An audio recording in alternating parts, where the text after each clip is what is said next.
Eu acreditava que a criatividade acontecia somente quando criávamos alguma coisa. Quando escrevíamos, desenhávamos ou construíamos o resultado que se pudesse mostrar. E nunca me ocorreu que a própria vida pudesse ser a nossa maior obra.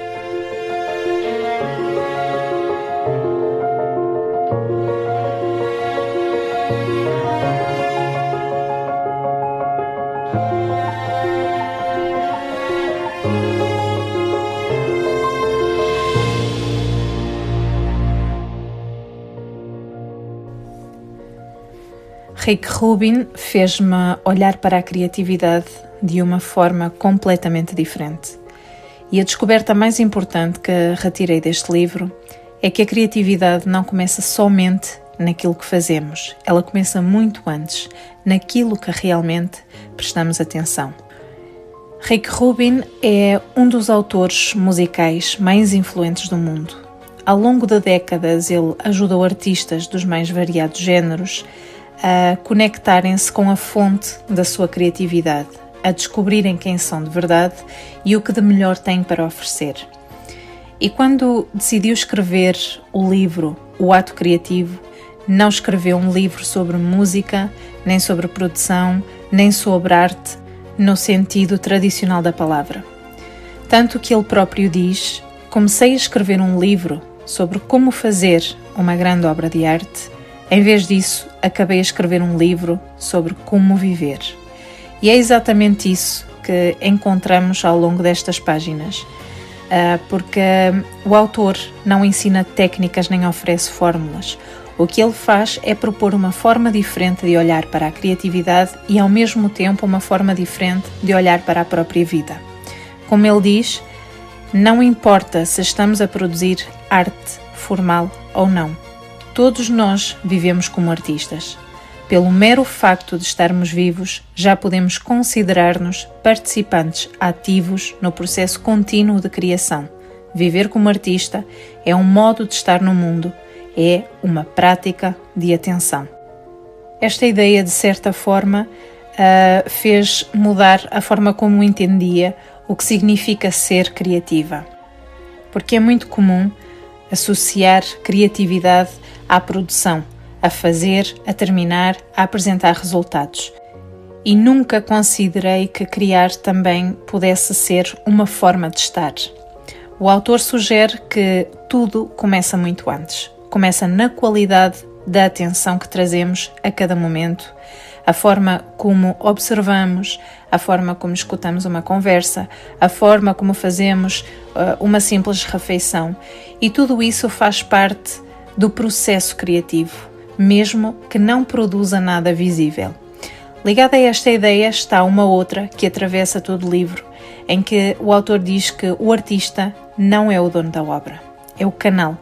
A obra já existe como possibilidade e o papel do criador é estar suficientemente atento para a receber. Por isso ele valoriza as caminhadas, o silêncio, o tempo sem distrações, o contacto com a natureza, não como luxos, mas como condições para que a criação aconteça. À primeira vista, esta ideia pode parecer estranha, mas quanto mais pensava nela, mais libertadora se tornava, porque se não somos os donos da obra, também não temos de controlar tudo, não temos de ser perfeitos, não temos de provar constantemente o nosso valor, temos apenas de estar presentes e disponíveis, e talvez isto não se aplique apenas à arte. Talvez também se aplique às conversas que temos, às decisões que tomamos e à forma como atravessamos os nossos dias. Eu, quando li estas passagens, reconheci algo que já tinha vivido, mas que não sabia nomear. Há momentos em que estamos a fazer alguma coisa, como por exemplo a desenhar, a caminhar, a patinar, a escrever para esvaziar a cabeça, e não estamos a pensar no resultado, estamos só ali. Eu lembro-me de estar a desenhar com um café ao lado e perceber que não me preocupava com o que estava a sair. O lápis, o papel, o café ainda quente, toda aquela envolvência, e aquele momento tinha um peso, uma experiência e um significado que muitos momentos maiores não tinham tido. O autor diria que nesses momentos estamos a criar, mesmo sem nenhum resultado para mostrar. Há ainda uma ideia no livro que merece atenção, que é a relação entre criar e julgar. E ele diz que misturar as duas fases bloqueia o processo. Primeiro cria-se, depois avalia-se. O crítico interno que aparece antes de terminarmos o trabalho mata muitas ideias antes de elas terem hipótese de existir. E o mesmo vale para o medo, porque ele diz que não desaparece. Diz que o desejo de criar tem de ser maior do que o medo de criar. A criação exige avançar sem garantias, exige vulnerabilidade, exige disponibilidade para não saber exatamente onde vamos chegar, e talvez seja por isso que tantas pessoas sentem simultaneamente um impulso para criar e uma enorme resistência para começar.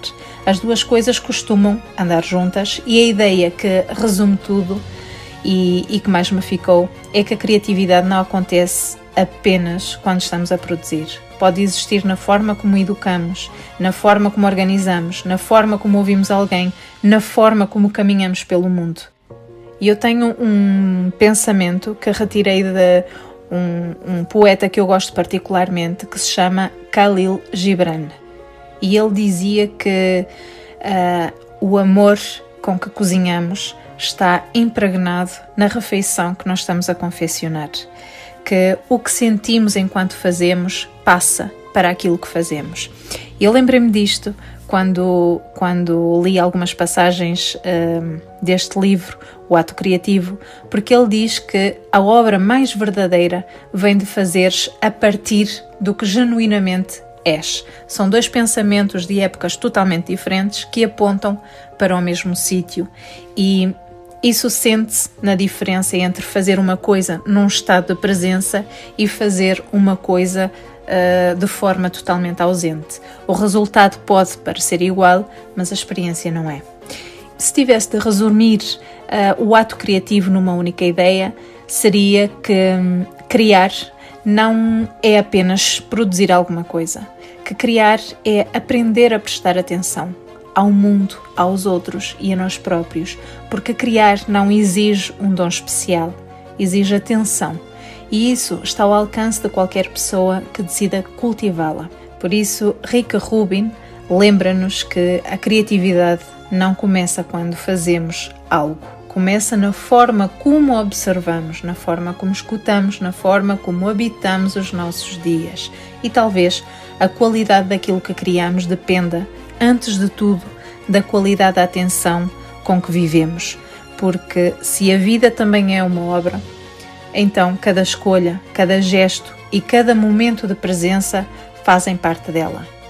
E por isso eu deixo-te esta pergunta para te levar à reflexão. O que mudaria na tua vida se começasse a tratar cada ato do dia de forma mais presente como parte da tua prática criativa?